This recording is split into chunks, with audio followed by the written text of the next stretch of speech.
If I could speak to the past version of myself, I'd first tell him to look in the mirror. Staring back, he'd see a smiling young man with so much potential. In his bright, hazel eyes, he'd find the keys to a future he wanted, one with the perfect career, a stable home, a wife, and children. He'd notice the littlest details, like the spark in his eye and his quick wit.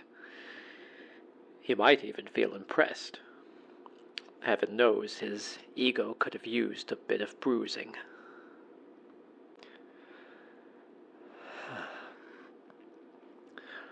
I'd say to him, remember who you are now.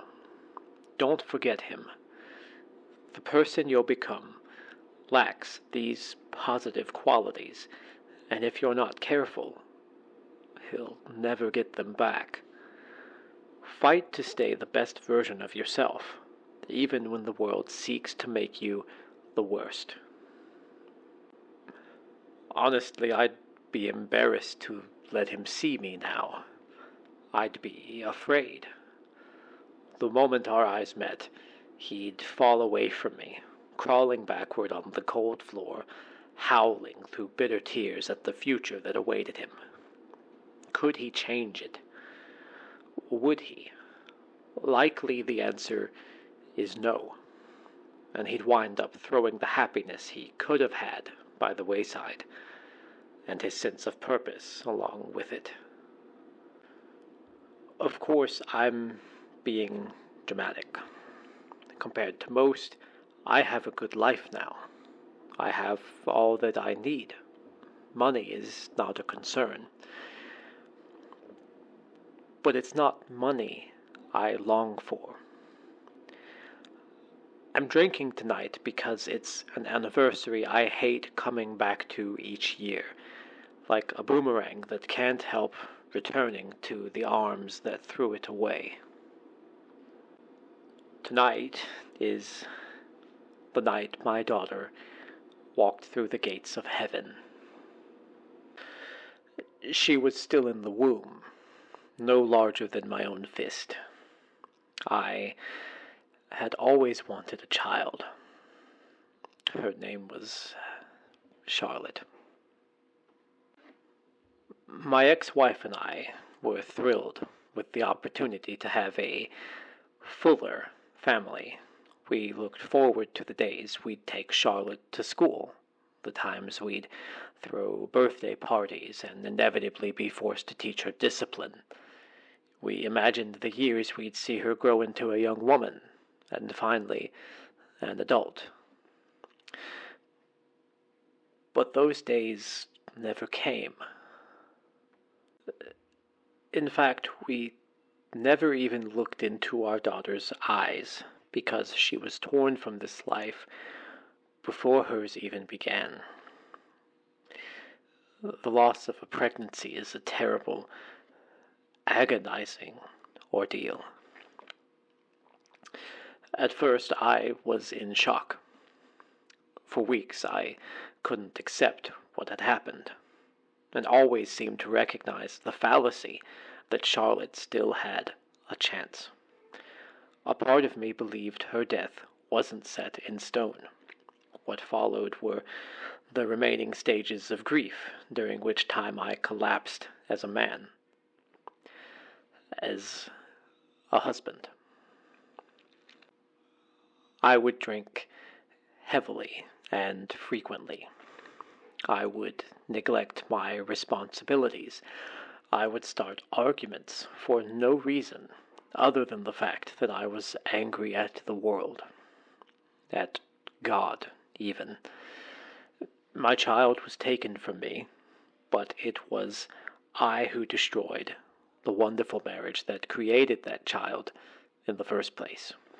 It was my complacency, my foolishness, my lack of control. I guided our ship into the rocks, and when my wife chose a lifeboat over staying behind, I remained in denial that I was the problem. Looking back, I realize how empty I had become. I gave up on everything. Now I've improved my circumstances, but I'm more or less the same man. I'm still hollow and searching for a way out. Some nights, like this one, it takes all the willpower I have left to stop myself from calling her, begging for forgiveness and hoping on the non-existent chance that she might take me back. Last I heard, she was dating someone. I often ask myself, what would my father do going forward? What if my own parents had lost a child the same way as us? It's a fool's errand to reach for an answer, given that my own biases will confirm to me he'd do one of two things. He'd either react perfectly and be the bucket of cold water tossed onto a family set alight, or he'd fall prey to the same mistakes as I and let the entire house burn. But in reality, my biases won't acknowledge the nuance. He'd never crumble, not fully, and at the same time he wouldn't be unscathed. He'd suffer, yet keep walking. He'd mourn, but manage to locate what positivity in him remained. And most importantly, he'd do these things together with my mother, as a team, a pair. I suppose not doing so was my problem. For all the years spent mourning Charlotte, I never realized that I wasn't doing so alone. It never struck me that my pain wasn't unique. My wife sustained just as many wounds as I did, but when she needed someone to count on, I was elsewhere. For that, I am ashamed. Tonight, on the anniversary of my daughter's passing, I am far away from the place my world fell apart, working daily in the sands of Egypt so that I might run away from the pain. Running is core to who I am now. That isn't to say that my presence here isn't guided by something more.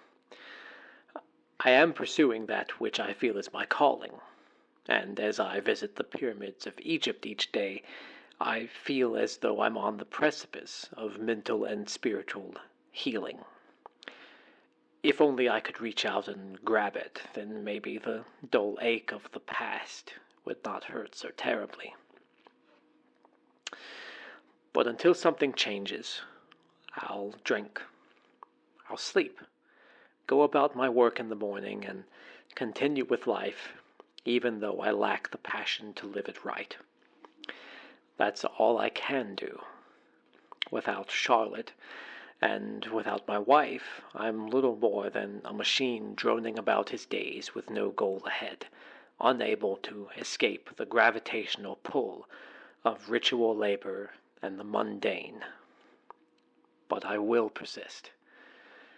Because, as I've learned from the Vault of Anubis, sometimes the most important things in life, the things we don't often see, the things we're prone to ignore, are in fact there, just waiting to be unearthed.